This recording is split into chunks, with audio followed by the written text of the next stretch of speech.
Now, for anybody who's looking to progress to a more athletic return to function, we're just going to do a quick agility, 1 foot in each square. We stay on the balls of our feet. Now we're doing a lateral agility. Again, there's no heel contact for this. We're staying on the balls of our feet.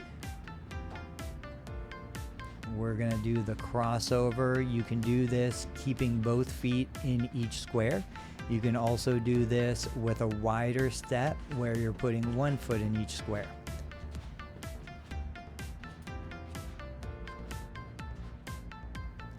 Now we're going to do a lateral stepping drill where we're stepping the back foot behind the front foot.